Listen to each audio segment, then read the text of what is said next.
coming out. If you have any questions regarding G-Tech, please come hit me up. Next on the docket, though, is our very own from just up the freeway, the LA Kings. So Rob McPherson handles the Black and White show, a lot of the production for the LA Kings. He does a great job with them, and it's all about kind of capturing their audience and keeping them with the LA Kings with a very minimal budget, which I'm sure he could go into. But we kind of engaged probably a year and a half ago. They were going through some stuff, and we were able to sit there and help him out and kind of work through some things. So he'll kind of tell a little bit about what he does and show you some stuff too. Yeah. So Rob McPherson. I met Scott tonight. He's a good dude. I'm pissed that he had this nice PowerPoint. I don't. I make videos though, so I got a couple of them. But as Jason was saying, I've been with the Kings 7 years, which is bonkers. When I got hired, there was 2 of us. We were shooting on little Canon XF305s and an XF100, and we just ran around kind of doing post-game interviews, and that was it, right? 7 years later, we've scaled up. There's 5 of us. No, I'm sorry, 7 with our in-game editors. 7 of us full-time with a whole bunch of part-time help, and a Red Epic W and a C300. And as you can imagine, when we're shooting that much footage with 82 home games on top of everything else, with a lot of it being high frame rate stuff because hockey looks cool in slow motion.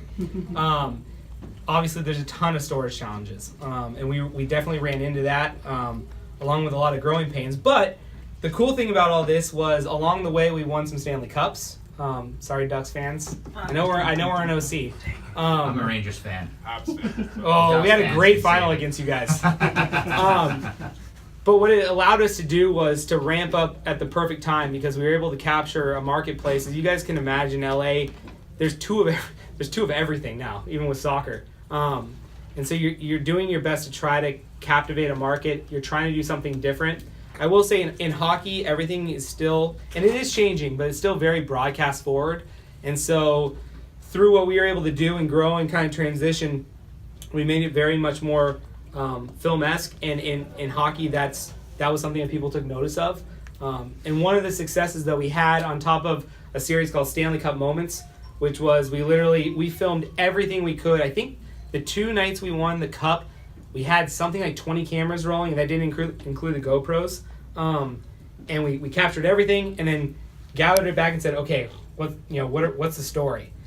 As opposed to now where we have a show called Black and White, and I'm going to play you a trailer for it, but it's very much more like Scott. It's planned. There's a ton of pre-production that goes into it. It's what are the stories? How do we captivate the market? How do we tell our fans that, especially in LA, hockey fans are diehard fans, how do we tell them something they haven't seen before? And so here's kind of a small look at what this series is. That's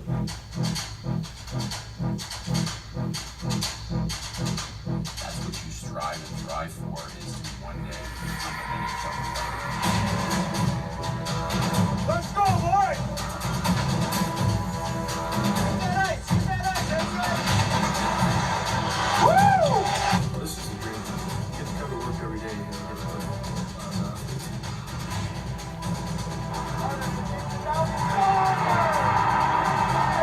Pulling the trigger and it scores through a long twist!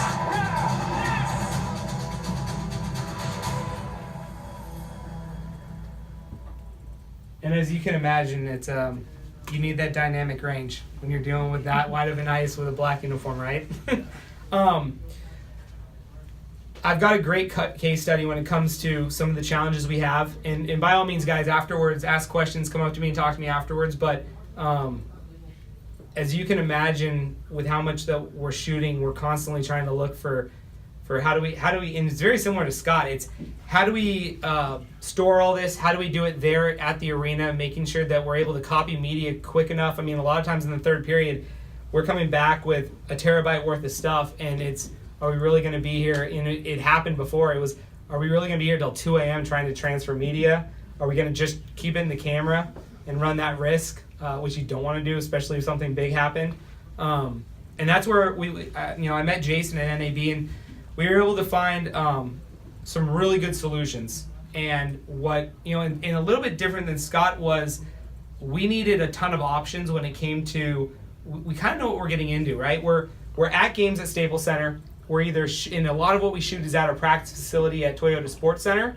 And then unlike a lot of teams, we only travel about 20% of the time. So we're not on the road as much, and we're not needing to put 200 little drives into a Pelican case, although that is really cool. So we needed scalability and we needed options, right? And so we have the full line of G-Tech gear, and it pairs really well with our Red and Canon cameras, because we're able to make changes on the fly. We're able to get whether it's drives or raids to freelance editors when we're overloaded, which does happen. And a perfect example of a curveball, and Jason loved this. So and you saw a clip of it. We started the season in China. It was the first NHL games ever played in China. It was Shanghai and Beijing, us in Vancouver. Super cool. And we're gonna go big. We're gonna go big for black and white. And we're bringing our red. We're bringing our Movi Pro. We're bringing, what did we have? We had our shuttle packed. We had 2 raids. And 24 hours before we're ready to leave, I get a call saying, we just found out last week that NBC Universal got tapped at customs.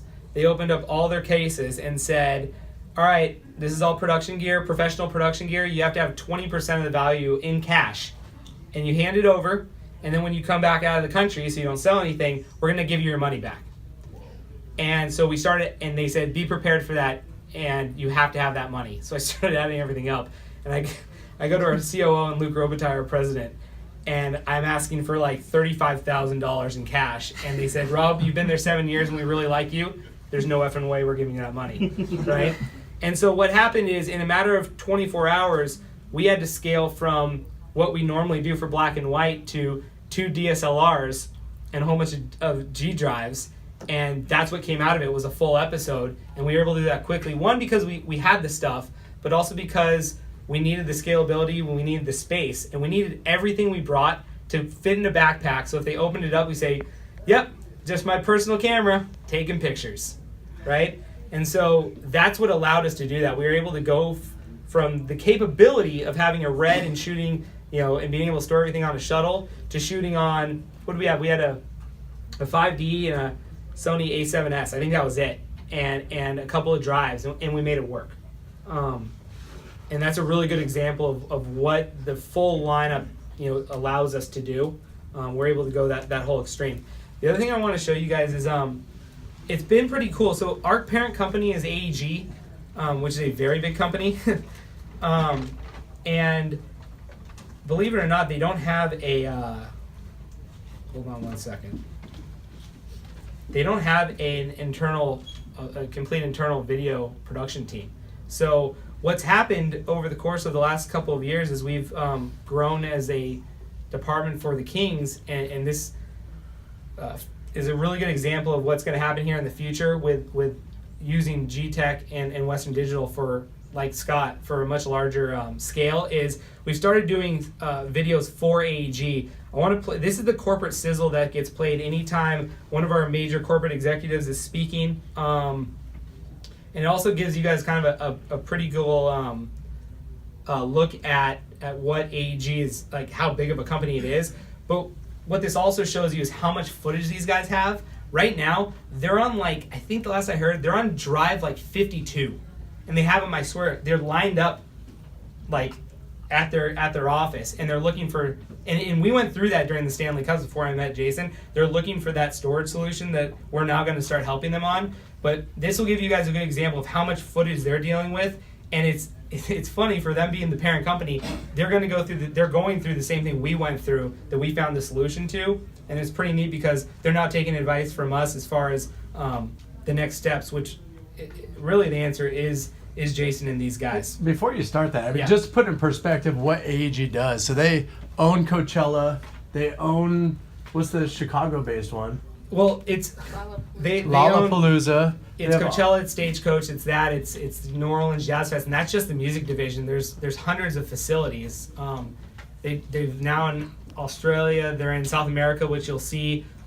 Really, the AEG Sports division is the smallest of the 3, and so this is a global company that's very embedded in Europe as well.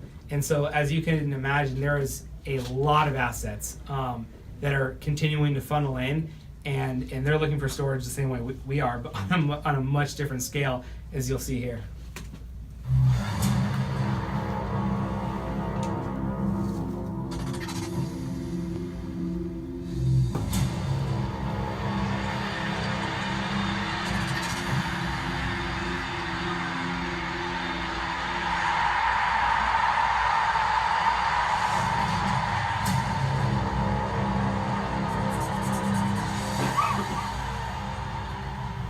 Life is made of memories. Are made of passion, power, glory, and triumph. It's the experiences that create these memories that connect us to one another. For over 20 years, AEG has given the world reason to cheer. For the second time in 3 years, the Kings are the Stanley Cup champions. Bringing fans experiences they'll never forget. The biggest names in music. The greatest moments in sports. The Los Angeles Galaxy are the first to find. The best facilities on the planet. At its core, AEG is about innovation. About creativity. And it's about taking dreams and making them a reality. It's fans like her that make me do what I do, so I want to say thank you so much. It's going places others don't dare to. By creating the most exciting entertainment districts in the world. Projects that are revitalizing to the communities in which they are built. LA Live in downtown Los Angeles. The O2 in London. And the Mercedes-Benz Platz in Berlin.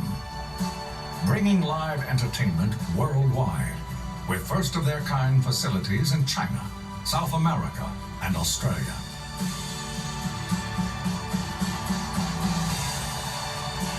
For over 20 years, we've created memorable experiences for billions of fans around the world.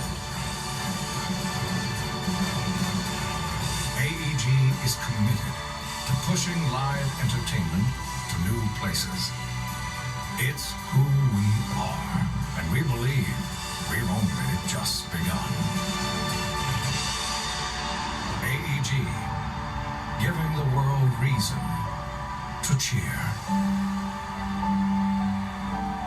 So we made that last year, and it was before we had a shuttle. I wish we would have had one then.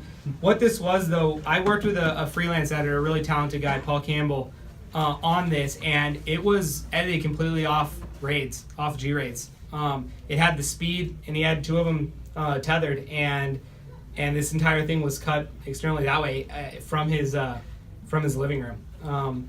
And so that's some of the stuff that it allows us to do. I think, I want to say, as you can imagine, when you're trying to do something of that scale with how much footage you just saw, I think we were dealing with about 20 terabytes just on that project in RAW.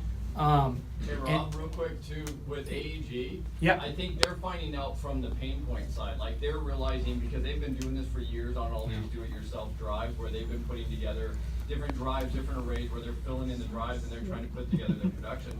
They're finding out now it's slowing down their workflow, and then it gives them a ceiling. So it's nice that you guys are going in there and helping them out and opening that up too.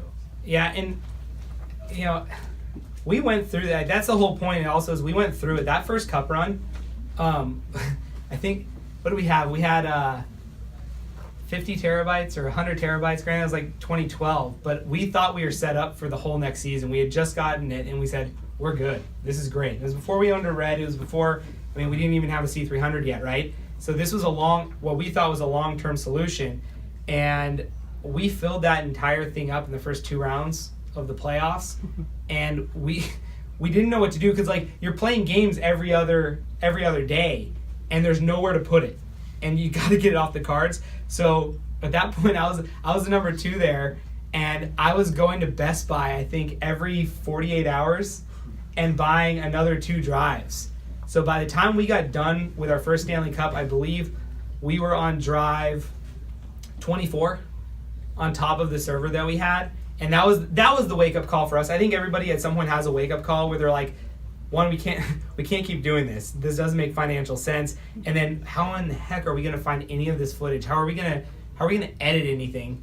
And that's when that's when you have to find a solution, and that's when we found GTech. And I'm going to butt in too, because I know he's hesitant to say it. So his shared storage back at his office is a Cinerade, and then what else do you? It's a Rourke. They don't make them It's a anymore. Rourke. That thing right? goes like So, a fan broke, and we had to buy one from like Wyoming. I was going to talk about this, right? So I'll let him tell the story, but he was on a Rourke that he had before he started dealing with Western Digital, at G-Technology, who's a Western Digital brand, but just dealing with G-Tech and the backbone of a storage company that we are with Western Digital as our parent company, the biggest storage company in the world.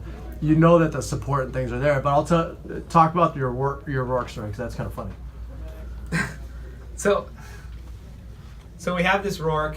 They don't make drives. They don't make anything anymore. And we have. But how old is it? Oh, it was there before so it's over 10 years old. Okay. Yeah, like I think each one of those drives they're not even a terabyte drive. I think it's a 250 or 500. Like it's old, like really old.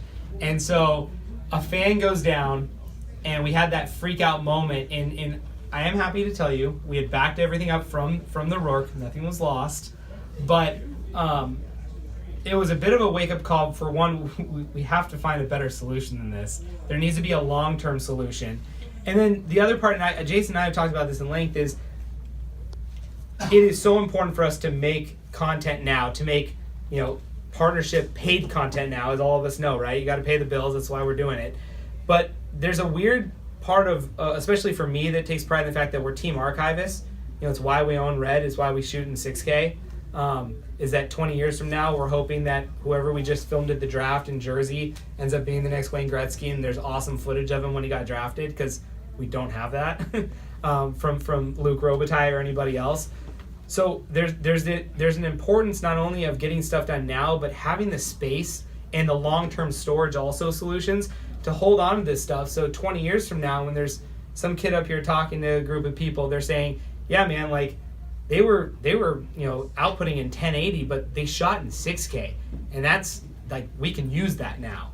And so that's the other big part for us, and what I've talked to Jason about is, it's not only having drives that are fast enough to be able to support us home and on the road, but it's having a long-term storage solution, so we're able to hold on to all this footage that we're shooting at a ridiculous size that we're not using right now. Although our guys love cropping. It's like a get-out-of-jail-free card, right? But one day it won't be, and that's the important part, is having that for the future. And so the solution we found is working for both. And then like everyone was saying, like, our big parent company is going through the exact same thing on a much bigger level than our one Stanley Cup year. And the cool part for us is being able to help advise them on the next solution for them too, which is pretty neat. Any questions, guys? I have a question. How'd you clear all the little thumbnails from your main screen to just the so I just told somebody, wait. Are you archiving on tape now? Yeah, LTO. So, and I don't know, and it's funny hearing Scott, because I'm so similar to Scott. Like, at the heart of what I do, I write and I produce. And so we write to LTO6, we mirror it, we send half it to Iron Mountain, we send the other, half to a safe in our server room. I don't have that answer right now as far as, do we continue to do that? It stinks when we pull stuff off the server, and we're pretty good about knowing what we need and what we don't need, but getting it back on, especially when you have 5 other projects and you're on their deadline, it's like a killer. So I don't know if we're going to go to a cloud solution, or not, or if we keep this. For now, it's what's in place, so it works. But that's definitely one of the things that we're looking into here in years to come, is what's next as far as the long-term stuff goes. We keep upgrading our, we're going to get more space for the server, so we'll make do. But yeah, the long-term solution is something that we're still trying to figure out. The good news is this: we have it written to LTO6. It's going to last a long time that way, and heaven forbid something happened to our office or something, everything is preserved. So that's the best part. But the long term, it's still something we're working through. There's no question. Right. I know my friend does the NFL, and they've got like 10 teraflops, and I mean these huge rooms, huge refrigerator rooms running drives. Yeah. all day long. Is that in Culver City? I don't know where he is. There's Oh. a new building they've got. They built a whole new building across the street from the old one. They've got lots of I money. think, now. I think you're right. My counterpart at the Rams, I'm so jealous. Huge. It's like a whole nother level. Like my position, his name's Chris. If you guys don't know him, he's really talented. But I'm so jealous. His budget, it's like times 10. He told me just the switchers, he spends about $500,000 every couple months. I went and visited the Rams up. They're up north, like Westlake Village area, Agora Hills, and he literally he calls it his camera room. And I was like, okay, that's a joke. And he opened it up, and I was like, nope, that's a room of cameras. Cool. He's got like 4 of everything. I'm not joking when I say that. It's incredible. NFL money, baby. That's a lot of money. How large is your shared storage? Right now, Yeah. we're at half a petabyte, and we're looking to be at a petabyte a year from now. Yeah. Which gets us by. It's cool because like, and we do our best to update as much as we can in season, but we make sure going into every season that not only is everything written to LTO 6, but we've cleared out the things that we know we're not going to need to. We think we're not going to need to, go back to. Those cup runs, a lot of that footage, you're going to reference that all the time. The Gretzky and Robitaille and that archival stuff, you're going to need to go back all the time. There's community events that we cover every year that we know we're going to cover. We're not going to need it again, right? So that's the stuff that we go ahead and archive and hope that we don't need to pull back. And what is that shared storage system? That's a GTech. Right now he's No. on Rourke. Oh, you're still on the Rourke. It's a Rourke and a Cinerate. Gotcha. And then we use FiberJet for all of our different edit bays. And with that being said, if anyone out here is using something else and they really like it, I would love to. And this is What? FiberJet is the name of it. It's pretty much a permissions Gotcha. program, right? So everyone can read to all of our raids. Only one person can write to it. So everyone really has like kind of an assigned raid and we just have them numbered. But everyone can reference everything, but people can only write to one at a time. But I'm very curious, and to be honest with you guys, that's what I inherited, so that's like one of the only things I know. So if anyone has any other solutions or things they use that they really, really like, let me know, because we're not necessarily married to it, that's for sure. And we've had issues, so. I've got a question for Jason on this whole topic. I was at Intel for 4 years, and we dealt with LTO and a bunch of other options, and just what is your input on that archiving? Like, do you have a recommendation for archiving? I think LTO is awesome. It's a balancing point of how often you're going to access your archive, right? So if you're going to access it often, you want it near line, or at least closer to an LTO than an LTO would be. Unless you have the budget to have a big mechanical device like NASCAR or something that could go retrieve something and throw it online for you tomorrow. So I mean, there's solutions like you could just have an expanded NAS solution, SAN solution, whatever it might be. It's kind of categorizing what the importance of that content is and how frequent you're going to get it. Cloud is an awesome solution. A lot of people are using it, but the cost of getting content, if something goes down, go quote out the cost of getting 30 terabytes off the cloud and how long that's going to take you to get when you have a project due in 2 weeks. Like, Not it's to just mention how much a month it costs to have that on there. Yeah. Sure. And that's what's prevented us from going there. So it's really, it's really a balancing act. From an enterprise standpoint, Amazon is one of our biggest customers, right? They buy bare drives in the hundreds of thousands, but they're not a competitor that we look at because it's just a different solution, right? So when you're talking about a true archive, it depends how much content you have, how frequently you're going to access it, and how long you need to keep it. So LTO is awesome. We have great partners for LTO companies too. So your the day-to-day drives at the Kings are GTech 100%. Yeah. So everything. You edit off of it, Yep. such. Yep. Drives, raids, and then the shuttles that we have. I will say too, like with Princess Cruises, their IT guy says we're going tapeless. We're not going to be doing LTO anymore because they had big storage arrays, but they also had a lot of stuff pushed to the cloud. But you're talking files of PDFs and Word documents. They had no idea how much storage he was holding on to. So they have all their front end stuff on the production. They have all the G-Racks, but they also do have a tape library behind it of LTO, so that they're backed up their archive to make sure that if anything were to happen, they have that on a backup.